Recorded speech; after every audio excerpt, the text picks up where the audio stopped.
Hi everyone, this is Caly with craftingcaly.wordpress.com. Thank you so much for joining me this morning. I have another card using a stamp set by Lawn Fawn. I had so much fun making my last card and creating a scenery that I wanted to make another one using this Happy Harvest set. Now this time I don't have matching die set, so you're gonna see me fussy cutting and yeah, lots of fun. So I started off by using this Mama Elephant Pika frame to cut the stitching around each of the card base. And I also did it with a second piece so that I could create a card bottom using this Lawn Fawn set to make a grassy border for the bottom of the card. I'm using Distress Inks again to create my background and doing some more ink blending. This first one is using fossilized amber. Gives it a great fall hay grassy field look, so that's what I was going for. The second color is called Stormy Sky, and I just wanted to create a soft blue background with almost a sunset look. So I'll be going in with a softer pink here in a little bit with the color Tattered Rose or Tattered Rose, however you want to say it.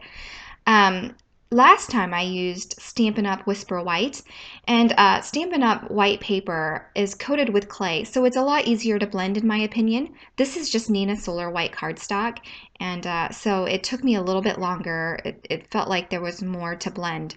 So here's the Tattered Rose or Tattered Rose color, and I just wanted to give it a soft sunset look in the background a little bit. And I did have to blend up quite a bit to get the color to saturate into the blue. So once I'm done with that, I'm going to use the scrap from the Lawn Fawn Grassy Borders, and I'm going to go ahead and stamp all the images that I want to use. And after I do that, I will go ahead and start coloring with Copic markers. And I'm going to try to talk through this one. I find that when I play music, even though it's nice and it avoids me having to talk for 10 straight minutes through my coloring, my monetization for YouTube doesn't work out too well because there's always these copyright rules on the music that you use. So here with the corn stamp, I am going to stamp these corn stalks in Tip Top Taupe.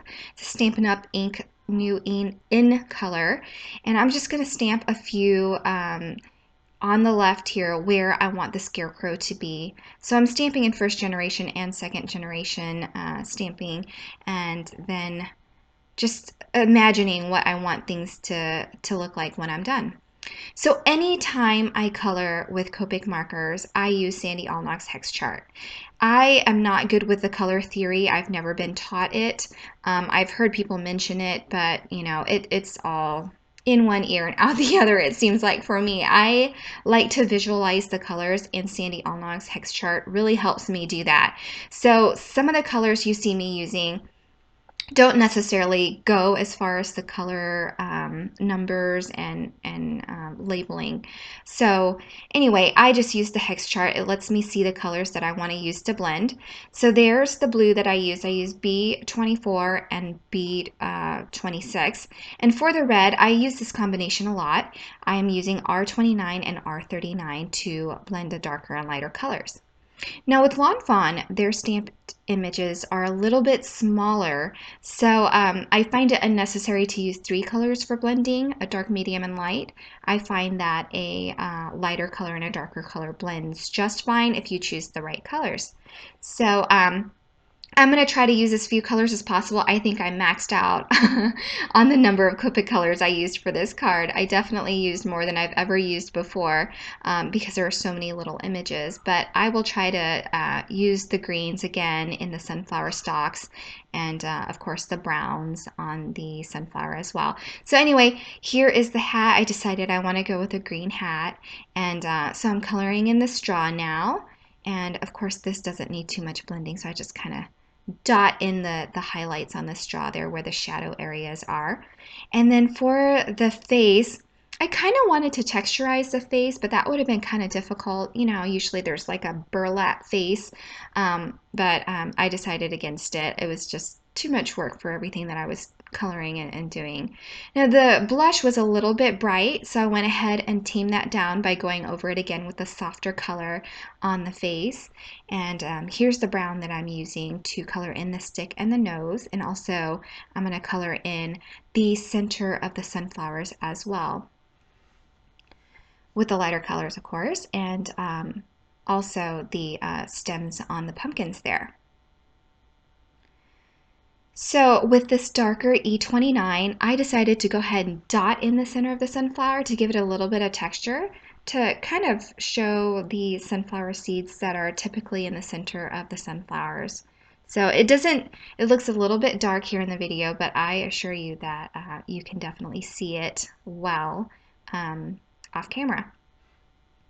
So here's a lighter orange. I am still new at all this, I feel like, and so every time I color, I feel like I am doing something completely new to me. So I'm just doing whatever works. I am not a master of shading or anything like that. So I tend to shade, top and the bottom, not necessarily light coming from any direction. I just do whatever works as I'm coloring. Now, I apologize, I skipped this part until I was done with the card, but I did use some Sakura Jelly Roll pens to kind of highlight the eyes using black, and then I used a white Jelly Roll Sakura pen to color in the little dots on the sunflower core, just to give it a little bit of an accent. You'll see that in the photos towards the beginning and at the end of the video. So I apologize for not showing that. One other thing I wanted to mention too is, when you're coloring with two colors, you kind of create a new color with the blending that you use. So you can especially see it here in the sunflower petals where I use this lighter. It looks neon here, but it really isn't. And then when you go over it with the YR21, and then blend again with the Y13, it kind of blends the color together and creates a new color. So I think that's really, really cool. And I thought I was just mention that, I guess. Anyway, so like I said earlier in this video, I don't have matching die sets for this set, so I'm going to be fussy cutting. It takes a little bit of patience, and the petals were super fun, and the curly key was super fun to cut out, and the straw and everything, but it did take a while. It took me probably a good 10 minutes to cut all of these pieces out. So you can do this when you're sitting in front of a TV, or, my kids are playing in the background. So it didn't bother me too bad to just stand there and fussy cut everything out. So now I'm using multimedia matte glue this time to glue everything down. And I go ahead and set the sunflowers in the back behind this grassy wheat field, and then I put everything else in the front. So it's turning out super cute, and I love it and adore it. And I was super excited about this card, and I envisioned it in my head. I watched a few Lawn Fawn videos to see how they generally create their backgrounds, and so I had this envisioned in my head, and I think it turned out pretty good. So to prevent my sentiment from messing up all the hard work that I did, I made sure to use the MISTI to make sure that that sentiment stamped well. Now the base of the card is Recollections, 110 pounds, and I try to butt it up as best as I could, and I really should have butted up from the top, but I did it from the bottom left-hand corner, so I'm going to trim off that excess on the right side there, and you can still kind of see a little bit of white at the top, but it's okay. Still a super cute card, and I love how it turned out. I hope you liked it too, and I hope that you'll give me a thumbs up on this and subscribe if you haven't already. All the links and supplies will be listed below and on my blog. Thanks for visiting. Have a good day.